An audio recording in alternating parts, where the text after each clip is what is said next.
बिस्मिल्लाहिर्रहमानिर्रहीम अस्सलाम वालेकुम। आज मैं आपके लिए बहुत ही मज़े की दो तरह की चटनियों की रेसिपी लेकर आई हूँ। एक इसमें से इमली की खट्टी मीठी चटनी होगी और दूसरी जो है खुबानी और इमली की चटनी हम बनाएंगे।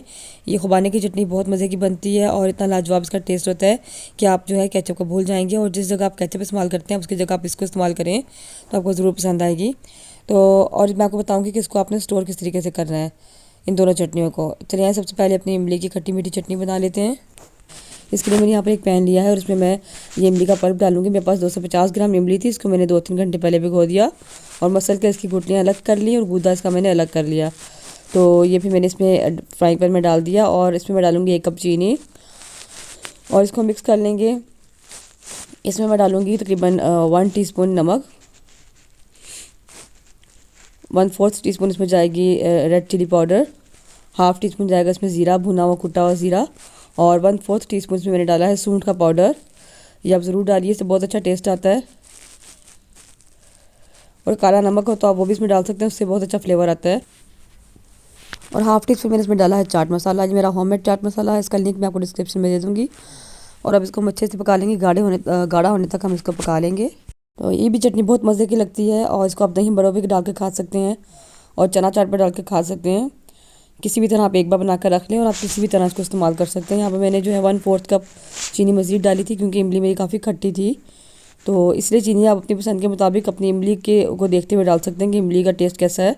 बाज़ दफ़ा इमली बहुत ज़्यादा खट्टी नहीं होती। तो ये देखें इसको पकते हुए 10 मिनट हो चुके हैं, तो ये भी ऐसी है, लेकिन हमें मज़ीद 10 मिनट और पकाना है। तो ये देखें 10 मिनट मज़ीद पकाने के बाद इसकी कंसिस्टेंसी ऐसी थी।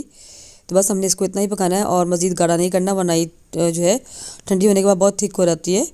तो अब बस इसको मैं बॉल में निकालूंगी और ठंडा कर लेंगे हम इसको। तो जब ये ठंडी होती है तो मैं आपको दिखाती हूँ कि इसकी कंसिस्टेंसी कैसी है और आपको कितना रखना है।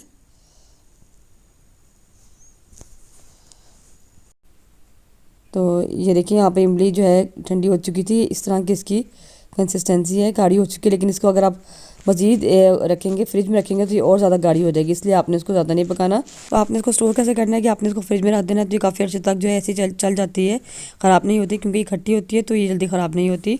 तो अब हम दूसरी चटनी बना लेते हैं। के लिए मैंने यहाँ पर जो है तकरीबन 250 ग्राम खुबानी ली है। खुश्क खुबानी इस तरह की होती है, ये देखें मैं पहले भी इसकी चटनी बनाना सिखा चुकी हूँ। ये काफ़ी गंदी होती है, लेकिन चटनी वाली खुबानी यही होती है बग़ैर गुठलियों के। ये स्पेशल चटनी वाली होती है और जो गुठली वाली होती है उसकी चटनी नहीं बनती ठीक। तो इसको हम अच्छे तरीके से जो है धोएंगे तो साफ़ सुथरी हो जाएगी। तो इस तरह की आपने खुबानी लेनी है। और इसके अलावा मेरे पास यहाँ पर जो है जितनी खुबानी है उससे हाफ़ आपने इमली लेनी है। 125 ग्राम मैंने इमली ली है। तो लेकिन मैं ये दोनों को भिगो दूँगी अच्छी तरीके से धोकर, लेकिन हमें इसमें से आधी की मैं चटनी बनाऊँगी। और इमली इसमें आपने जो कम ही डालनी है क्योंकि ज़्यादा फ्लेवर जो है वो इसमें इमली का आएगा। तो बस थोड़ी सी खटास के लिए हम इमली डालें। सबसे पहले हम क्या करते हैं, खुबानी को धो लेते हैं अच्छे तरीके से।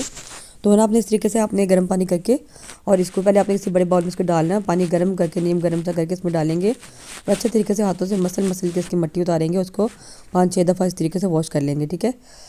तो अगर आप मेरे चैनल पर नए हैं और अब तक सब्सक्राइब नहीं किया तो प्लीज़ सब्सक्राइब कर दें और साथ में लगे बेल के आइकन को प्रेस करके ऑल पर ज़रूर क्लिक करें ताकि मेरी तमाम वीडियो सबसे पहले आप तक पहुँच सकें। वीडियो अच्छी लगे तो लाइक भी कर दिया करें और शेयर भी किया करें। तो इस तरीके से मैं इसको अच्छे तरीके से मसलूँगी और इसकी मट्टी निकाल कर हम इसको बिल्कुल अच्छे तरीके से साफ़ कर लेंगे, 5-6 दफ़ा इसको वॉश कर लेंगे। तो और मैं आपको जो है इसको स्टोर करने का तरीका भी बताऊँगी कि आप किस तरीके से इसको महफूज कर सकते हैं कि आपकी काफ़ी अर्से तक जो है ये बिल्कुल ख़राब ना हो। तो ये देखिए पानी मैंने एक बार फेंक दिया, अब सेकंड टाइम पानी डाल रही हूँ। इसी तरह मैंने जो है सारी खुबानी अच्छी तरीके से धो ली है, देखिए कितनी साफ़ सुथरी हो गई है। और उसको मैं जो है रात भर के लिए इस ढक कर जो है छोड़ दूँगी। तो इसको कवर कर देंगे और साइड पे कर देंगे, रात भर के लिए इसको छोड़ देंगे ताकि अच्छे से फूल जाए। और धोनी आपने इसको बहुत अच्छे तरीके से। और इसी तरह इमली को भी मैं पानी डालकर भिगोकर जो है रात भर के लिए छोड़ दूँगी। तो देखिए यहाँ मैंने इसको जो रात भर के लिए छोड़ दिया था, ये अच्छे से फूल चुकी है। तो काफ़ी फूल चुकी है ये देखें। और इसमें से आधी को मैं यूज़ करूँगी और आधी मुझे कहीं और ज़रूरत है। तो मैं क्या करूँगी, इसको पानी डालकर ग्राइंड कर लूँगी मिक्सी के जार में, यानी जिसमें हम ब्लेंडर जिसमें हम जूस वगैरह मिल्क शेक बनाते हैं उसमें ग्राइंड कर लेंगे। पानी बहुत ज़्यादा नहीं डालना वरना ही पतली हो जाएगी। और इसी तरीके से इमली भी फूल गई है। इमली को हाथों से मसल के हम छानी की मदद से छान लेंगे और इसका पल्प अलग कर लेंगे। कोशिश कीजिए इसमें पानी बहुत ज़्यादा ना आप ऐड करें वरना फिर इसको पकाना बहुत ज़्यादा पड़ेगा। तो इसमें थोड़ा थोड़ा पानी डालकर अच्छे तरीके से इसकी गुठलियाँ जो मैं अलग कर लूँगी। तो देखिए मैंने यहाँ पर जो है खुबानी को पीस लिया, ग्राइंड कर लिया था अच्छी तरीके से उसी पानी के अंदर। बल्कि पानी मैंने कम डाला है क्योंकि जितना पानी ज़्यादा डालूंगी तो उसको पकाना ज़्यादा पड़ेगा। तो इसको मैंने सॉस पैन में डाली, फ्राइंग पैन में डाल लिया है और साथ ही मैं इसमें डाल दूँगी इमली का पानी। और इसमें मैं डालूँगी तकरीबन 1 कप चीनी। चीनी आप अपनी पसंद के मुताबिक ज़्यादा या कम कर सकते हैं, लेकिन इसमें चूँकि इमली कम थी और खुबानी ज़्यादा थी तो इसलिए इसमें चीनी बहुत ज़्यादा नहीं जाएगी। कुछ स्पाइसेस डाल लेते हैं। हाफ़ टी स्पून नमक है इसमें जाएगा और हाफ़ टी स्पून इसमें ब्लैक पेपर, इसमें ज़्यादा जो है ब्लैक पेपर ही जाता है। और 1/4 टी स्पून मैंने इसमें लाल मिर्चों का पाउडर डाला है, तो ज़्यादा इसमें जो है ब्लैक पेपर ही जाता है। तो इसको अच्छे से मिक्स कर लेंगे और इसको पका लेंगे, इसको भी जब तक कि गाढ़ी होती है। ये बहुत मज़े की बनती है और बिलीव मी, आप इसको एक बार खाएं तो आप जो है केचप को भूल जाएंगे। घर की बनी हुई साफ़ सुथरी खुबानी की चटनी बहुत अच्छी लगती है। यह नमक मुझे कुछ कम लग रहा था, नमक और थोड़ी सी काली मिर्च मैंने इसमें मज़ीद ऐड की है। तो इसको हम जो है पका लेंगे। ये देखें पकते हुए 10 मिनट हो चुके हैं। इसको इस तरह की इसकी कंसिस्टेंसी है, लेकिन हमें मज़ीद थोड़ा सा इसको और पकाना है।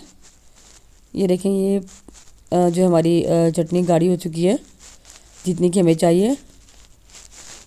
और आपने इसको जो होता है चटनियों को इतना ज़्यादा पकाने की, मतलब गाढ़ा करने की ज़रूरत नहीं होती, क्योंकि जब ये गर्म होती हैं तो ये हमें उस वक्त पतली लग रही होती हैं, लेकिन ठंडी होने के बाद ये काफ़ी थिक हो जाती हैं और जितनी ज़्यादा देर पड़ी रहेंगी और आहिस्ता आहिस्ता और थिक होती रहती हैं। तो ये देखें मैं आपको दिखाती हूँ, इस तरह की है, बिल्कुल ऐसी ही होनी चाहिए। और बस बहुत ज़्यादा पकाने की ज़रूरत नहीं थी, हमने पका लिया, उसको मैंने बाउल में निकाल लिया है। तो ऐसी आपकी चटनी होनी चाहिए। तो मैं इसको क्या करूँगी, आपको मैं इसको स्टोर करने का तरीका बताती हूँ कि आपने इसको कैसे स्टोर करना है। थोड़ी सी मैं एक बाउल में निकाल लूँगी जो आज यूज़ करनी होगी, या फिर मैं जो है फ़ौरन मुझे यूज़ करनी होगी। तो बाकी जो मैंने स्टोर करनी है उसके लिए मैं आपको बताती हूँ। मैंने 1/4 टीस्पून सोडियम बेंजोएट लिया है। पहले भी मैं आपको एक जैम बनाने की वीडियो जो है मैं शेयर कर चुकी हूँ, उसमें मैंने आपको बताया था इसका क्या इस्तेमाल होता है। ये जो है किसी भी चीज़ को सेव करने के लिए होता है, प्रिजर्व करने के लिए। चटनियों में, जैम्स में और बॉटल्स में और बहुत चीज़ों में इसका इस्तेमाल होता है। और बस 2 पिंच मैंने इसमें डाला है और इसको हम अच्छे से मिक्स कर लेंगे। और मेक श्योर होना चाहिए कि आपकी चटनी गर्म हो, नीम गर्म हो, तो फिर अच्छे से मिक्स होगा, वरना अगर ये ठंडी होगी तो सही से मिक्स नहीं होगा। तो आप इसको दोबारा से जो गर्म कर सकते हैं। तो ये देखिए मैंने अच्छे से मिक्स कर लिया और इसको आप लंबे अर्से तक स्टोर कर सकते हैं और इसको फ़ौरन यूज़ भी कर सकते हैं। ज़रूरी नहीं है कि आपने इसको रख देना है और महीने बाद इस्तेमाल करना है। आपने डाला है तो फ़ौरन से इसको यूज़ कर सकते हैं। और ये केमिकल डालना ऑप्शनल है, अगर आप ना डालना चाहें तो आप वैसे भी इसको स्टोर कर सकते हैं, लेकिन वो जल्दी ख़राब होने का डर होता है। अगर आपने इसको वैसे ही रखना है तो आप क्या करेंगे, बोतल में भर के इसको फ्रीज़र में रख देंगे। जितनी आपने यूज़ करनी है एक बाउल में निकाली, कुछ दिन चल जाएगी, तो उसके बाद आपने फ्रीज़र से मज़ीद निकाल लेनी है। तो लेकिन वो फिर झंझट होता है, तो इससे बेहतर है आप ये केमिकल डालें, कोई इतना नुकसान भी नहीं इसका। तो आप इजीली इसको लंबे अर्से तक स्टोर कर सकते हैं। तो ये थी मेरी आज की रेसिपी, उम्मीद है पसंद आई होगी। मिलते हैं किसी नेक्स्ट वीडियो में इंशाल्लाह किसी नई रेसिपी के साथ। तब तक के लिए अल्लाह हाफिज़, दुआ में याद रखिएगा।